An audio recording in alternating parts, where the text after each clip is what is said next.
It's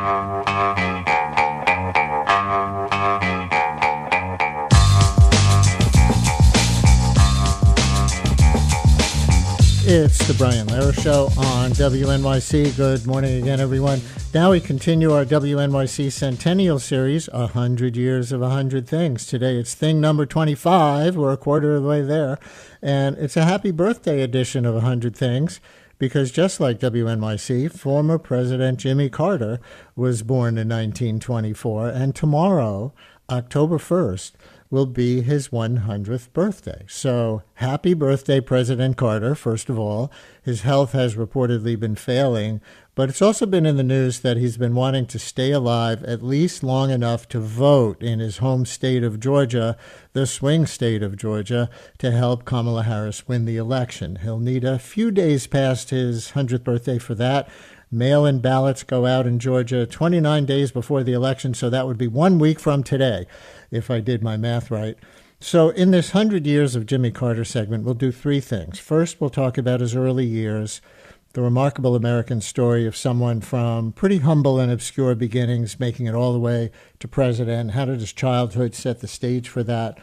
We'll also replay an appearance by Carter on this show from 2010, a time when he had the courage, I'll call it the courage, to write a book about and do whole interviews about arguably the worst thing in his presidency, the Iran hostage crisis, which began in 1979, and the American hostages weren't released until Ronald Reagan was inaugurated after defeating Carter in 1981. And here we still are, of course, with Iran and the U.S. still basically at war, depending on how you define it, with so much killing and hostage-taking around the Middle East. We'll get to that 2010 interview with Carter in a few minutes. We'll also touch on his widely praised post-presidency. And our guide for 100 Years of Jimmy Carter is Jonathan Alter, MSNBC analyst, author of the Substack newsletter Old Goats, author of several books about presidents, including FDR, Obama, and his very best, Jimmy Carter, A Life, which came out in 2020. He also has a forthcoming book, American Reckoning, Inside Trump's Trial, and My Own. Jonathan, welcome back to WNYC. Thanks for having me, Brian. How humble or how much born into a leadership family in Plains, Georgia, was Jimmy Carter's childhood? Well, it was an affluent family for the area, for the time, and for the area. His father was a successful merchant and farmer, also a white supremacist. His mother was a nurse, and the only person in Southwest Georgia who had anything nice to say about Abraham Lincoln. She was a liberal who was a real fish out of water and gave her son his racial enlightenment and also his interest in public health. But at the time, for the first 11 years of Jimmy Carter's life, he had no running water, no electricity, no mechanized farm equipment. He was barefoot for most of the year, and not affluent in the way we would define it now, although more so than his neighbors. Now, in a PBS documentary, historians outlined how Carter's father, Earl Carter, who you just called the white supremacist, had his land farmed by sharecroppers, a system really just one step away from slavery. And at the same time, his mother, Lillian Carter, would give free health care to her black neighbors, and young Jimmy would work and play alongside his black friends. You write about this in your biography of him. Here's a 40-second clip of Carter in conversation at a National Archives event in 2016. I grew up during the Great Depression years on a farm. All my neighbors were African American, and all my playmates were black. The ones with whom I worked in the field were black.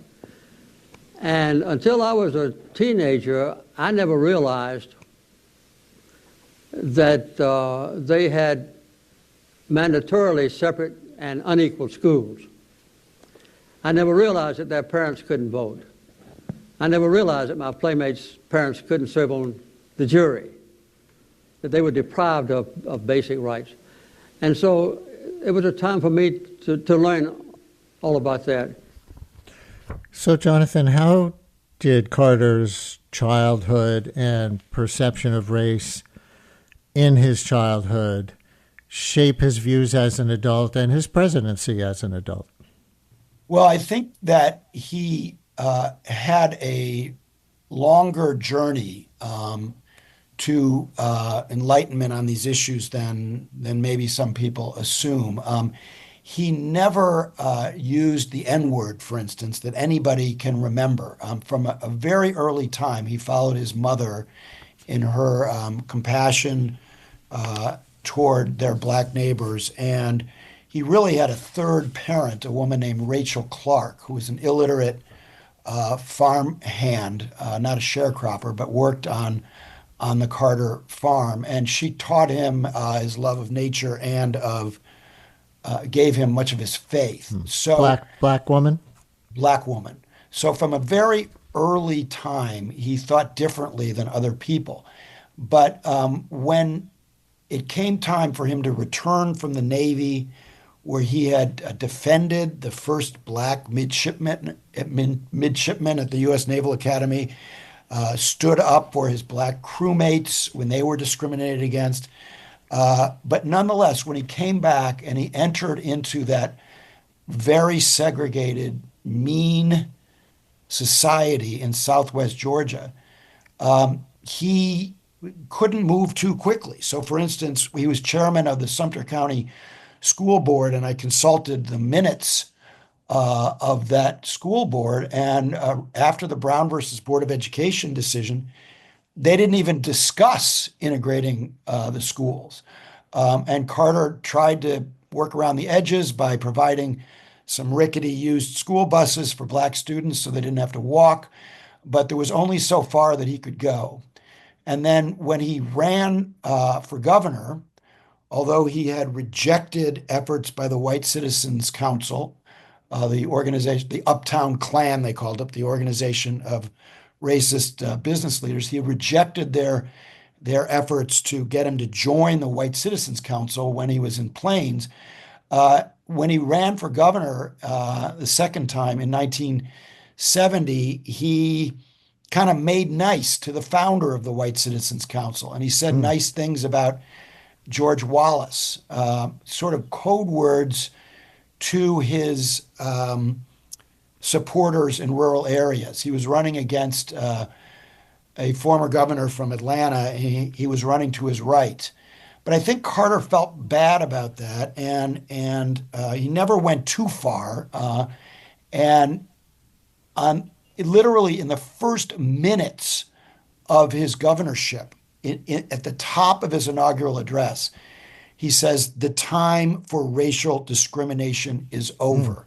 And this was a profound statement. Doesn't sound like much, but it landed him on the front page of the New York Times. This is in 1971. 1971. And he went on to integrate Georgia government. And then when he became president, and as governor, he put Martin Luther King's portrait in the state capitol, which caused a big demonstration by the KKK.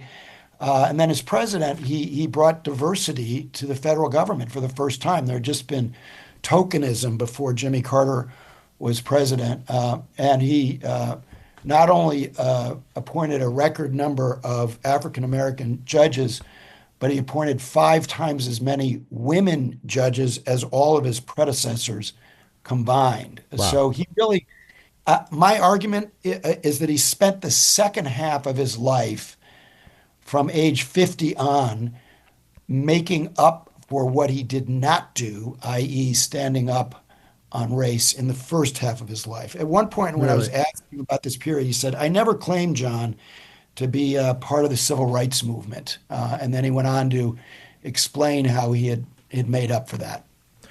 Well, now we've covered the first 50 years of his life, ha ha ha, or this one issue and that reference to the dividing line for him being around age 50, with Jonathan Alter, author of the biography of Jimmy Carter, called his very best, Jimmy Carter, A Life in Our 100 Years of 100 Things. series. Thing number 25 is 100 years of Jimmy Carter. The former president turns 100 tomorrow. And now we're going to move on to his presidency and do something different in this 100 years of Jimmy Carter segment. We're going to replay a full 14-minute interview that Carter did with me on this show in 2010 about what was arguably the absolute worst experience he had in his presidency. It was the standoff known as the Iran hostage crisis, when the Islamic Revolution came to power in Iran in 1979. For those of you who don't know the history, didn't live through this, or just don't know it, the supporters of the revolution were furious with the United States for having propped up the leader they overthrew, known as the Shah of Iran, who they considered a despot and a traitor to his people, and because the U.S. was involved in an earlier Cold War era overthrow enabled by the CIA. And as one expression of that rage, a group of students and others raided the U.S. Embassy in Tehran and took the embassy staff and other Americans, more than 60 people, hostage. Carter had recently allowed the Shah to come into the U.S. for medical treatment, and I guess that was sort of the last straw. Anything Carter tried to win the hostages' freedom failed, and they were finally released, almost in a literal last middle finger to Carter, on Ronald Reagan's inauguration day, January 20th, 1981, 444 days of captivity for the hostages, an aura of weakness and failure for Carter that was a big key to his defeat, and the way a lot of people who were alive then really remember him. It's not the kind of thing that most former presidents would want to write a book and do interviews about, but Jimmy Carter did. The book was called Presidential Diary. It contained actual entries in his diary from during the embassy siege. Here is our full 14-minute conversation from September of 2010. After my introduction, I thank Jimmy Carter for coming on. It's a pleasure. Let's begin with October 20th, 1979. The day you wrote in the diary that you admitted the Shah of Iran to the U.S. for medical treatment, and you wrote that you simply informed the Iranian government of your decision, even though the State Department wanted you to ask their permission. Why did you reject the State Department's advice on that? Well, I went back to President Barzaghan and Foreign Minister Yazdi and got their commitment later on, which I got in a diary, that they would protect American interests if the Shah came here, provided the Shah didn't make any political statements while he was in America, and he agreed to that. And then later, when the hostages were taken, those two Iranian leaders resigned in protest because the Ayatollah Khomeini approved, in effect, the holding of our hostages. So I had a complete understanding, personally, with the leaders in Iran that they would protect our interests there. The Iranian hostage crisis began on November 4th, 1979. On November 6th, you wrote in your diary that Khomeini was a crazy man, except that he does have religious beliefs, and the name of Islam would be damaged if a fanatic like him committed murder in the name of religion against 60 innocent people. You wrote, I believe that's our ultimate hope for a successful resolution. Looking back, of course, the hostages were not killed, but right. Did you underestimate at the time what radicals were willing to do in the name of Islam? I don't think so. I underestimated the length of time they would hold our hostages, but I didn't underestimate their threats against the hostages themselves. I sent word to Khomeini in November of 79 that if he put any hostage on trial, that we would interrupt all of Iran's commerce with the outside world, with blockades, with mining, and so forth. And if he injured or hurt a hostage, then I would attack Iran with military force. And of course, he never put a hostage on trial, and he never hurt or injured a hostage either, although that was what they were threatening at the very beginning. I guess my question is really about the view of religion, in that case Islam, as a moderating force at the time rather than a radicalizing force. Well, I think it was, although, I was biased, I have to admit, when the Ayatollah Khomeini approved the action of the militants. I've never thought that he knew ahead of time that they were going to invade our embassy and take our hostages as they did. I think he was caught by surprise, but then later he found it politically expedient to go along with what they were doing. But there's no doubt in my mind that their religion and also their fear of American retribution prevented their actually hurting a hostage. Later, one of the hostages developed a numb right arm, a young man from Maine, and immediately they released him to freedom, and he came by, and I met with him. So they were very careful not to hurt a hostage, and they never put one on trial. On November 18th, 1979, you wrote in the diary that Fidel Castro agreed to help win their release. Why was Castro willing to intervene for the United States?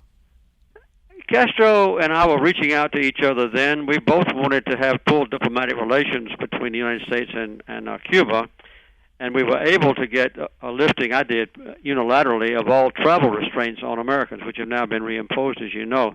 But we ultimately put an interest section in Washington and Cuba, where we now have diplomats, and they haven't been removed, although my successors have not been as friendly toward Cuba as I was. But I think Castro was trying to do what was right, and he was also trying to be, somewhat friendly toward me at that time.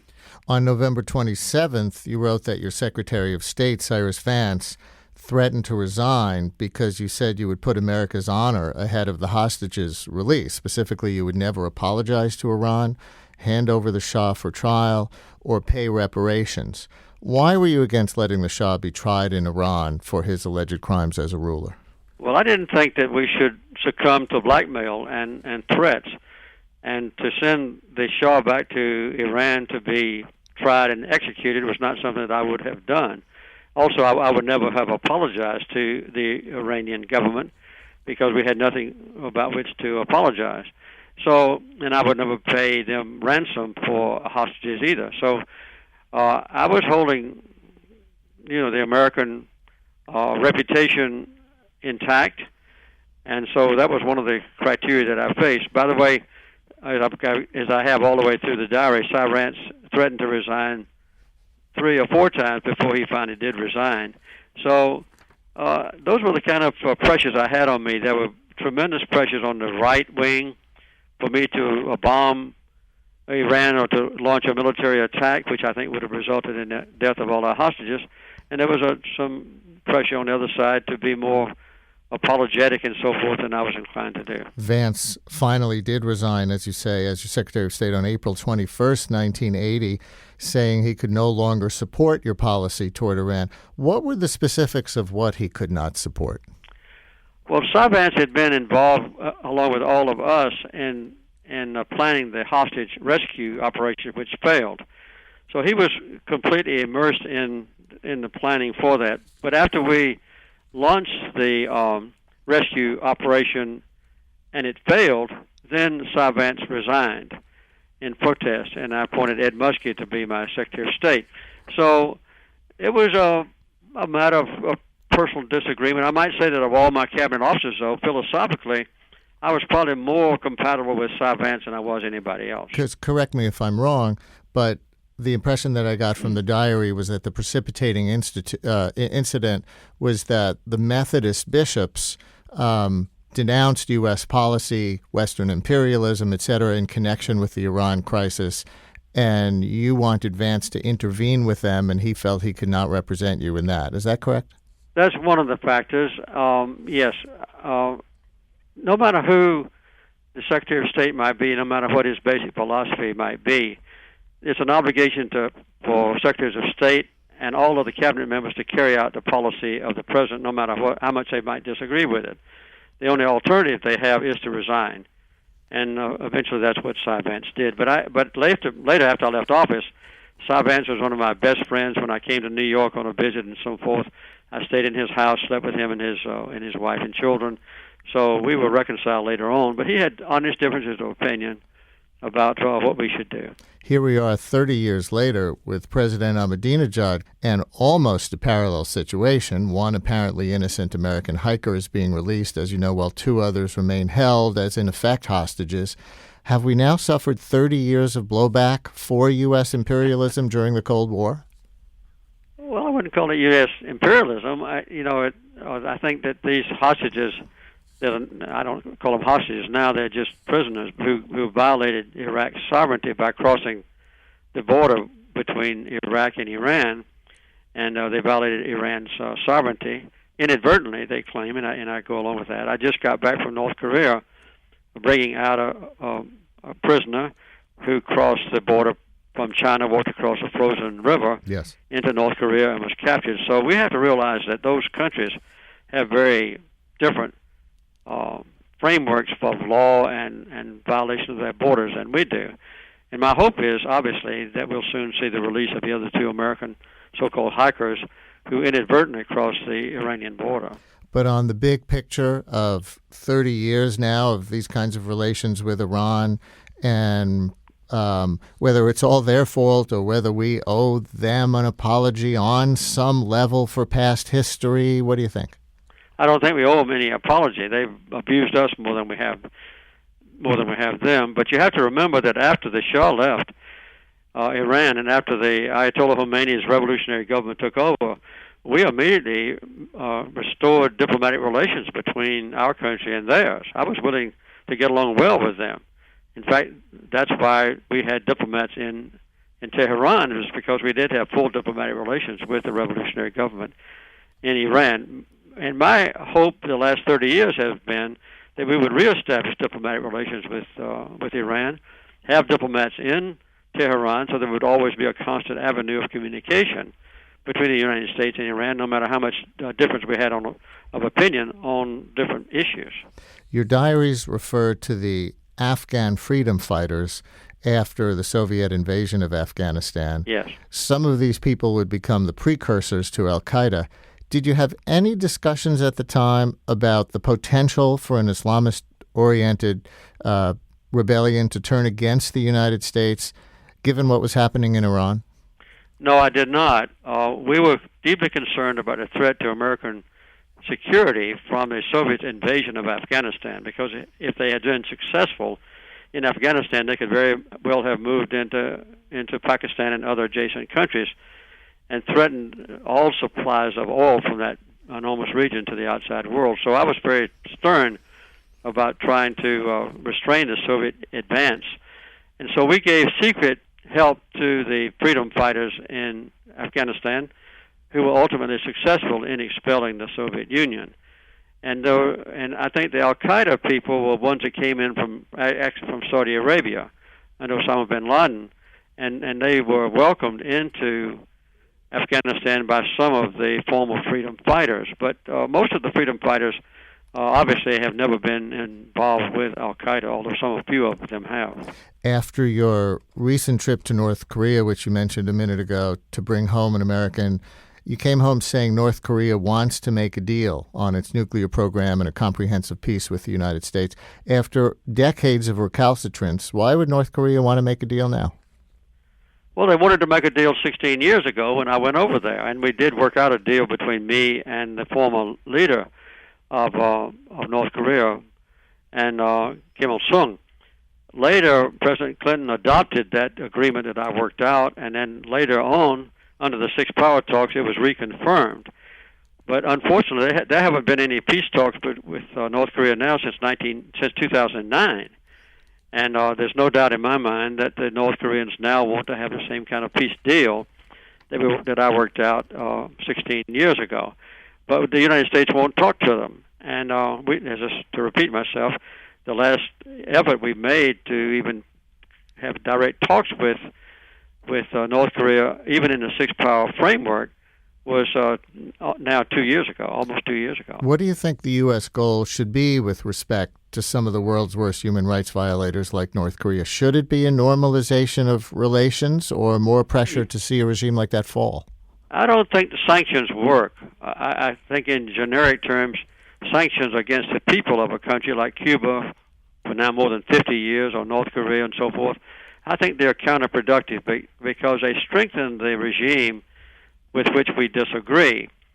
And now the Cuba dictators, Raul and Fidel Castro, can blame all of their economic problems on the American sanctions. And the same thing is the case in North Korea, where the sanctions are preventing our working toward a goal that all of us want, that is a denuclearization of the entire Korean Peninsula and a peace agreement or peace treaty between or among the United States and North and South Korea to replace the temporary ceasefire, which legally means that we're still at war and just suffering under ceasefire.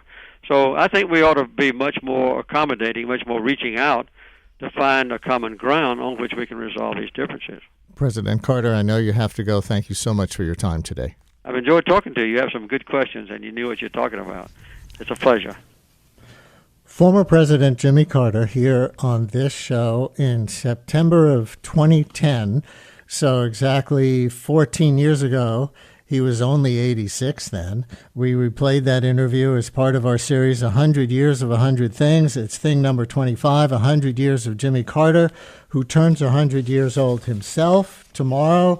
We'll get reaction to that after a break with our guest still with us, Jonathan Alter, author of the biography called His Very Best, Jimmy Carter, A Life, which came out in 2020. And we'll invite your reactions or comments or questions, or how about your birthday greetings for Jimmy Carter as he turns 100 tomorrow? 212-433 WNYC,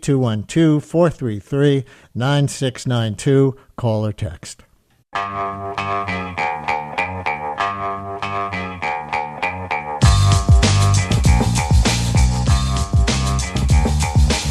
Brian Lehrer on WNYC in our Centennial series, 100 Years of 100 Things. Today, it's thing number 25, 100 Years of Jimmy Carter, who himself turns 100 years old tomorrow. And still with us, Jonathan Alter, author of the biography called His Very Best, Jimmy Carter, A Life, which came out in 2020. So, Jonathan, 100 years of Jimmy Carter and 45 years now of Iran and the U.S. considering each other an axis of evil. Obviously, that's very much in the news right now. I'm curious about any top thoughts you were having as a biographer of Carter while listening to that tape. Well, I agree with what you said earlier, that it is impressive that he even did that interview on that topic. And it shows how Carter has always been willing to be held accountable and to acknowledge some of the less comfortable parts of his past. I mean, I think his rendition of events was accurate but incomplete. The reason that this so tarnished him is that it was different from the way he handled these major foreign policy accomplishments.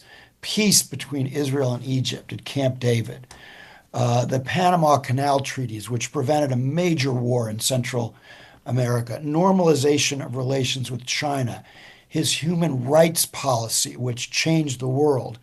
The reason this one was different was that on Iran, President Carter essentially tied his own hands. He told the families not long after the hostages were seized that he wouldn't take any action that might cause bloodshed. So he gave away his leverage over the Ayatollah. And his mother, Miss Lillian, was saying, well, why can't you get a mafioso to go kill him? And even his wife, Rosalind, wondered why he didn't bomb Iran. And he had good reason not to do that, because as he said, the hostages might well have been killed. But he could have acted with more boldness and surprised them, maybe by mining some harbors, just put the Ayatollah on edge. Instead, he was essentially held hostage for those 444 days, and he let his presidency be held hostage. But having said that, Brian, he got them all home safely. Now, you mentioned that they didn't actually clear Iranian airspace, the released hostages, until right after, just moments after Ronald Reagan took the oath, but their release was negotiated all night by Jimmy Carter, sleeping on the couch in the Oval Office and bringing them all home in one piece. So it's kind of a mixed legacy on Iran. And I think Barbara in Bergen County wants to pick up right where your last answer right now just left off. And Barbara, with some personal connection to that era with Carter and Iran. Barbara, you're on WNYC. Thank you so much for calling in. Hi, thank you. Good morning, and good morning for all of your dedication to this country, Mr. Brian Lehrer. And happy birthday to President Carter, possibly the best president that we've ever had, certainly in my lifetime. And I became politically aware back in the Kennedy administration when I was in first grade because of his children, and I was living in Massachusetts. Jimmy Carter, I was on the flight line. I'm an Air Force veteran. I was actually on the flight line in Rhine-Main, Germany, during the Iran hostage crisis. And the hostages were returned. In fact, I had launched the backup airplane. The military always has a plan B, and my aircraft were the plan B. The DC-9s, the Nightingales, were launched, and I had very close connections with the Nightingale folks. You know, we were all on the same flight line. But I launched, and I left there in October of 81. I was on the flight line when the hostages were returned. When I launched the aircraft, stuck around for them, they arrived probably about 7 or so in the morning. They closed down the airbase, so I couldn't have left if I wanted to, but I didn't want to. And so the timeline is a little, they were returned sometime before, certainly before I left in October of 81. I will, however, say this, that once Ronald Reagan was elected, the exchange rate in Germany was a mark 69 Pfennig. When Ronald Reagan was elected, it went up to 2 marks, and then when he took office, it went to about 2.25, interestingly enough. And I do have to say that to the younger folks, I now find myself apologizing. I'm sorry. If it were not for the Reagan years, where would we be with our ecosystem? You know, would we be in the climate crisis that we were? Because that started with Jimmy Carter, and then it all went away under Ronald Reagan. Another interesting thing that happened, as I was during that time frame of when the hostages were in Iran, I happened to run into a Navy maintenance person, one of my counterparts at a military recreational area, probably Garmisch, Germany, that the military could go for R&R. And this one gentleman had been the crew chief for one of the helicopters. So I said, what happened? And he said that in the Navy, then they are not allowed to leave their aircraft until they're mission ready. And they thought that, they're in the middle, the only closest place that they would go was Iran. So they got a little creative writing with the logs, the maintenance logs, and one morning came down and the helicopters were gone and said, oh, crap, we're in trouble. But anyways, whether that's true or not, that's the situation. So, and I will say I have one last connection, and that is the Camp David Accords. My late former mother-in-law actually had designed the dress that Rose Carter wore on the Saturday night state dinner, Camp David Accords. She was the first Asian American designer in New York, Myung Cho. She was there before Vera Wang, and the compliment was that she had purchased it, that it wasn't sent as a promotional piece. So somebody chose that dress for Rose Carter. Huh. And she bought it. And Barbara, I'm going to leave it there. Thank you for a wonderful call recounting your connection to some of that history we were discussing. Let me get one more in here. Jim in Piermont, you're on WNYC. Jim, I apologize. We have about 30 seconds for you. No worries. I just wanted to say happy birthday to President Carter, former President Carter. I'm a conservative, but he was a good president, and happy birthday. Thank you very much. And that caller had also told our screener, I guess I didn't give him enough time to get to it, Jonathan, that he wishes as a conservative that we had Democratic presidents like Carter still. And I wonder if he was referring to the part of the interview where Carter said, we have nothing to apologize to Iran for. They've been worse to us than we've been to them, and didn't accept the label of American imperialism for the Cold War era at all. Did that surprise you at all in the Carter interview? No, he always stood up for the United States. I think he was lampooned by the right wing as something that he wasn't. But the caller is right that he was in many ways a moderate president, and he worked with Republicans on many pieces of legislation.